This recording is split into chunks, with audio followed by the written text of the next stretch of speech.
আমলঙ্গীচর থানা স্বেচ্ছাসেবক দলের সিনিয়র যুগ্ম আহ্বায়ক মোহাম্মদ জাবেদ আমাদের মাঝে আরো উপস্থিত আছেন। আমলঙ্গীচর থানা স্বেচ্ছাসেবক দলের সাবেক যুগ্ম আহ্বায়ক হাজি মুজিবুর রহমান মজু আমাদের মাঝে উপস্থিত আছে।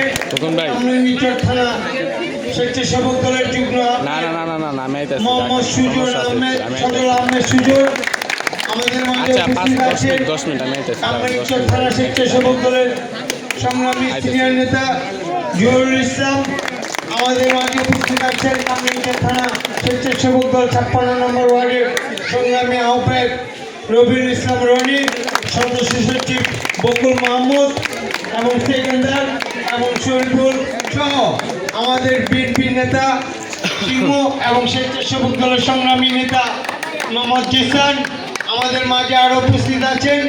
এই এলাকার সম্মানিত নেতৃবৃন্দ এবং এই এলাকাবাসী আমার মা বোনেরা সবাইকে জানাই আমার পক্ষ থেকে সংগ্রামী সালাম এবং শুভেচ্ছা এবং অভিনন্দন।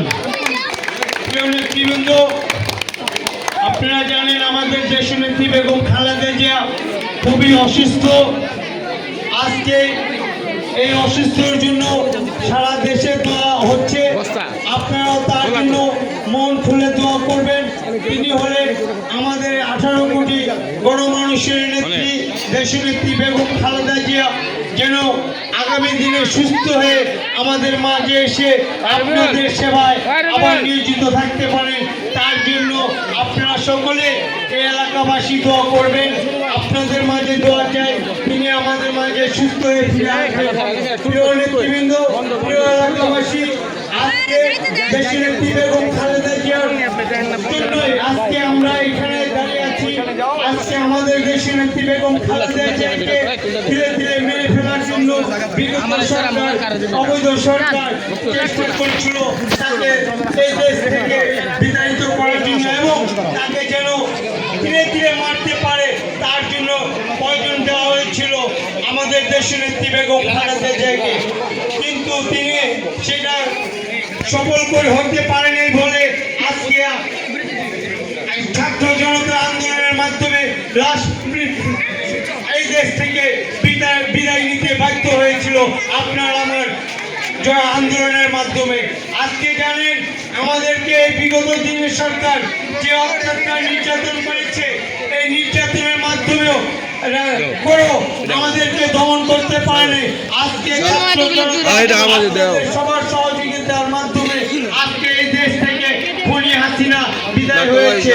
প্রিয় নেতৃবৃন্দ, আপনাদের কাছে আমাদের একটি দাবি থাকবো, বিগত দিনে যারা নির্যাতিত হয়েছে আজকে তাদের মধ্যে থেকে আজকে এই ঢাকা 7 আসনে এমন একটি ব্যক্তিকে প্রার্থী করেছে, তিনি হলেন দানবীর এবং মানুষের পাশে থাকে। এই এলাকার প্রতিটি মানুষের পাশে থাকবে। আপনাদেরকে কথা দিতে পারি, আজকে ফারুক যেমন আপনাদের মাসিক পাশে এসে দাঁড়িয়েছে, আজকে আপনাদের গরিব দুঃখী মানুষের পাশে দাঁড়িয়েছে কম্বল বিতরণ করার জন্য। ইনশাআল্লাহ আগামী দিনে আপনারা আমাদের দেশের এবং তারেক রহমানের যে প্রার্থী ঘোষণা করেছে আমাদের আলহাজ হামিদুর রহমান হামিদ ভাইকে যদি আপনারা নির্বাচিত করতে পারেন, তাহলে আপনারা এই এলাকার মানুষের সবচেয়ে যে সংকট মুক্ত এলাকা, এই এলাকার মধ্যে গ্যাস নাই, এই এলাকার মা বোনরা গ্যাসের কষ্ট করে, সেটা তিনি তার মাধ্যমে এই সংকট দূর হয়ে যাবে। এই এলাকা ভালো একটা খেলার মাঠ নেই, আজকে তার মাধ্যমে আমরা একটি খেলার মাঠ উপহার দিতে পারবো। এই এলাকার মানুষের কিশোর গ্যাংকে পরিণত হয়েছে, যদি আজকে আমাদের ছেলেপেলেরা খেলাধুলা করতো তাহলে এই এলাকায় কিশোর গ্যাং জন্ম নিত না। আজকে মাঠ নাই বলে আজকে মাদকের ছড়াছড়ি হয়েছে, এই এলাকার মধ্যে মাদকের ছড়াছড়ি হয়ে গেছে। আজকে আপনি খেলাধুলা সাংস্কৃতিক অনুষ্ঠান না থাকার কারণেই কিন্তু আজকে ছেলেপেলেরা যদি খেলাধুলার মাধ্যমে থাকতো তাহলে আজকে তারা মাদকে সম্পৃক্ত হতো না। আজকে এলাকার মধ্যে আপনাদের এলাকার মধ্যে যারা মাদক সাথে সম্পৃক্ত, আপনাদের এলাকার প্রত্যেকটা এলাকা এলাকাবাসী, আপনারা এই এলাকার গণমানুষের নেত্রী যদি ভালোবেসে থাকেন, আপনারা প্রত্যেক বাড়িওয়ালারা মিলে এই এলাকা থেকে মাদক মুক্ত করবেন, মাদক মুক্ত সমাজ উপহার দেবেন। যদি কোনো মাদক ব্যবসায়ীকে আপনারা এখানে অবস্থান করতে দেন, তাহলে আপনার ছেলে, আমার ছেলে আজকে নেশাগ্রস্ত হয়ে আজকে ধ্বংস হয়ে যাবে। কিন্তু আমরা এই কামরাঙ্গীর চরে কোনো মাদক ব্যবসায়ীকে আমরা আশ্রয় দিব না।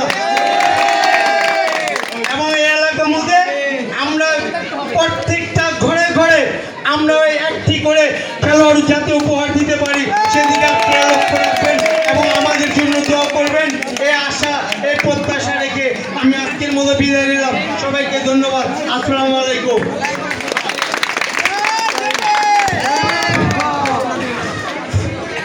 এখন পুরস্কার বিতরণ শুরু হবে। প্রথমে